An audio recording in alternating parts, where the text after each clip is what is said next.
छत्तीसगढ़ के सुकमा और बाजीपुर जिले की सीमा पर सुरक्षा बलों और नक्सलियों के बीच बड़ी मुठभेड़ हुई। विश्वसनीय सूत्रों के मुताबिक सुरक्षा बलों को सूचना मिली थी कि इलाके में नक्सली बड़ी साजिश रच रहे हैं। इसके बाद डीआरजी, एसटीएफ और सीआरपीएफ की संयुक्त टीम ने इलाके में सर्च ऑपरेशन चलाया। जैसे ही जवान घने जंगल में पहुंचे, नक्सलियों ने घात लगाकर फायरिंग शुरू कर दी। सुरक्षा बलों ने जवाबी फायरिंग में 20 नक्सलियों को मार गिराया। मारे गए नक्सलियों में कई बड़े कमांडर शामिल हैं, जिन पर कुल मिलाकर 1 करोड़ रुपए का इनाम था। आज दिनांक 20 मार्च को बस्तर संभाग के अंतर्गत अलग अलग क्षेत्रों में अभियान संचालित किए जा रहे थे। इस सिलसिला में जिला बीजापुर, सुकमा और दंतेवाड़ा का सीमा और इलाका में पश्चिम बस्तर डिवीजन माओवादी कैडर के विरुद्ध में एक अभियान संचालित किए जा रहे थे। इसमें प्रातः 7 बजे से लगातार अनेक बार माओवादियों और सुरक्षा बल के बीच में मुठभेड़ हुई।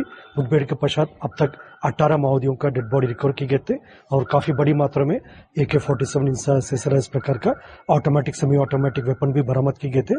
दुर्भाग्यवश इस मुठभेड़ में हमारा एक डीआरजी जवान बहादुरी से माओवादी से लड़ते दौरान उन्हें गोली लग गए थे। उनका उसी घटनास्थल में शहादत हो गए थे। इसके बावजूद सुरक्षा बल द्वारा भी लगातार ये रेखा में ऑपरेशन जारी रखा है। अभी फायरिंग और सर्चिंग अभियान जारी है। दूसरी ओर जिला कांकेर एवं नारायणपुर का सीमावर्ती क्षेत्र में उत्तर बस्तरी मार्ड डिवीजन कैडर्स के विरुद्ध में एक अभियान संचालित किए जा रहे थे। इस अभियान में प्रातः 8 बजे से लगातार अनेक बार मुठभेड़ हुई। मुठभेड़ के पश्चात अब तक कुल 4 माओवादियों के डेड बॉडी रिकवर किए गए थे। उसमें काफी बड़ी संख्या में ऑटोमेटिक, सेमी ऑटोमेटिक वेपन भी बरामद किए गए थे। इस क्षेत्र में भी अभी लगातार फायरिंग और सर्चिंग जारी है। सर, ये जो मुठभेड़ में जो मरने वालों की संख्या है, नक्सलियों की जो 18 बता रहे हैं, ये क्या और भी अधिक ये संख्या बढ़ने की? अभी भी लगातार ऑपरेशन जारी और फायरिंग चल रहा है और उम्मीदें मतलब परिणाम और बेहतर हो सकता है। फिर भी अभी सावधानी पूर्वक इलाके में भी सर्चिंग जारी है। सर, किस तरह के इनपुट थे? टीसीओसी का भी ये समय चल रहा है, तो इससे जोड़ करके देखा जा रहा है टीसीओसी में क्या वो लोग कुछ प्लानिंग कर रहे थे, ऐसा कुछ था क्या? जैसा प्रतिवर्ष माओवादी द्वारा गर्मी की अवधि में टीसीओसी संचालित करके किसी न किसी प्रकार की हिंसात्मक गतिविधि का अंजाम देने को उनका साजिश रहता है। इसको देखते हुए और वर्ष 2024 में जिस तरीके से सुरक्षा बल को निर्णायक बढ़त प्राप्त हुआ, उसके पश्चात लगातार इलाका में सुरक्षा बल द्वारा कंटिन्यूअसली ऑपरेशन संचालित कर रहे थे। इन सबके परिणाम अभी आज का मुठभेड़ में भी हमें काफी अच्छा रिजल्ट देखने मिला। अभी अभियान जारी है। अभियान पूर्ण होने के बाद हम डिटेल और जानकारी प्रस्तुत करेंगे। पीएलजी का कौन सा कैडर था या कौन सा ग्रुप था, कुछ ऐसा?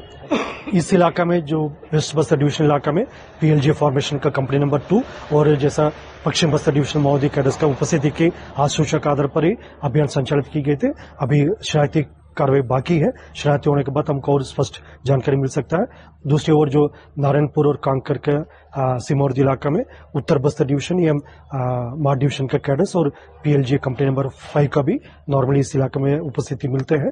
अभी जैसे दोनों इलाका में कंप्लीट जो शरारती कार्रवाई होने के बाद हमको और विस्तार से जानकारी प्राप्त हो सकती है। जवाबी फायरिंग के बाद इलाके से AK-47, INSAS rifle, LMG grenade समेत भारी मात्रा में विस्फोटक पदार्थ बरामद किया गया है। इसके अलावा नक्सलियों के ठिकाने से कई दस्तावेज और महत्वपूर्ण सबूत भी हाथ लगे हैं। सुरक्षा बलों की इस बड़ी कार्रवाई से नक्सलियों को बड़ा तगड़ा झटका लगा है। पुलिस का कहना है कि ऑपरेशन अभी भी जारी रहेगा और इलाके को नक्सल मुक्त बनाने के लिए आगे भी ऐसी सख्त कार्रवाई होती रहेगी। इलाके में मुठभेड़ हुई है, 18 से अधिक नक्सली मारे गए थे और कितने नक्सली मारे जाने की आशंका है? सर्चिंग ऑपरेशन जारी, किस तरह की? देखिए, बीजापुर, सुकमा डीआरजी, एसटीएफ और कोबरा की संयुक्त टीमें आज बीजापुर और दंतेवाड़ा के सीमावर्ती क्षेत्रों में ऑपरेशन के लिए निकली थी।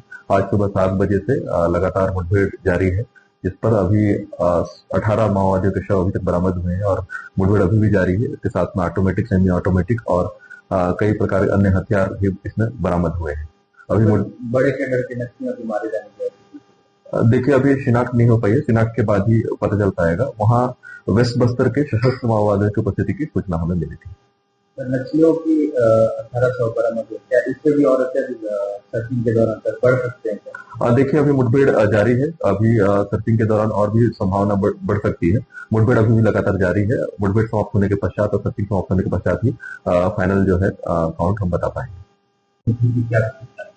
देखिए, बीजापुर दंतेवाड़ा सीमावर्ती क्षेत्र में आज सुबह से मुठभेड़ जारी था, जिसमें DRG Bijapur, DRG Dantewada, STF और कोबरा की संयुक्त टीमें ऑपरेशन पर निकली थी, जिस पर से सुबह 7 बजे से लगातार मुठभेड़ जारी था। इस मुठभेड़ के बाद अभी तक 18 माओवादियों के शव बरामद हुए हैं। इसके साथ में ही ऑटोमेटिक और सेमी ऑटोमेटिक हथियार के अलावा कई प्रकार के अन्य हथियार भी बरामद हुए हैं। मुठभेड़ के दौरान बीआरजी बीजापुर का एक जवान शहीद भी हो गया है। अभी लगातार मुठभेड़ जारी है और आगे उसके हिसाब से अपडेट होगी।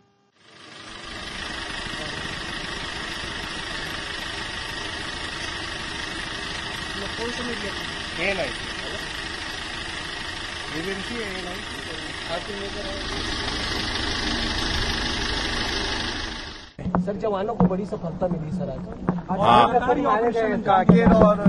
आज 2 नक्सली मुठभेड़ में एक जगह 18 नक्सलियों का डेड बॉडी मिला है और एक जगह 4 और इस तरह से कुल आज 22 नक्सलियों का डेड बॉडी मिला है। तो हम अपने सुरक्षा बल के जवानों के साहस को नमन करते हैं।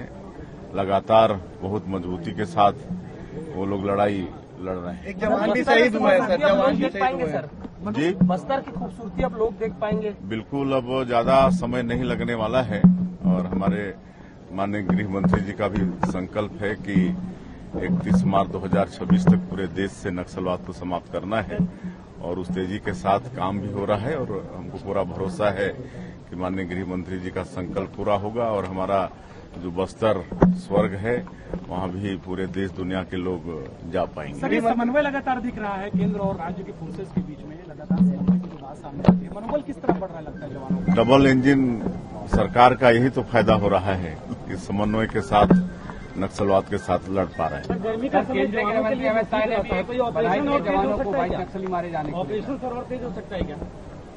अब देखिए तो लगातार तेज हो ही रहा है।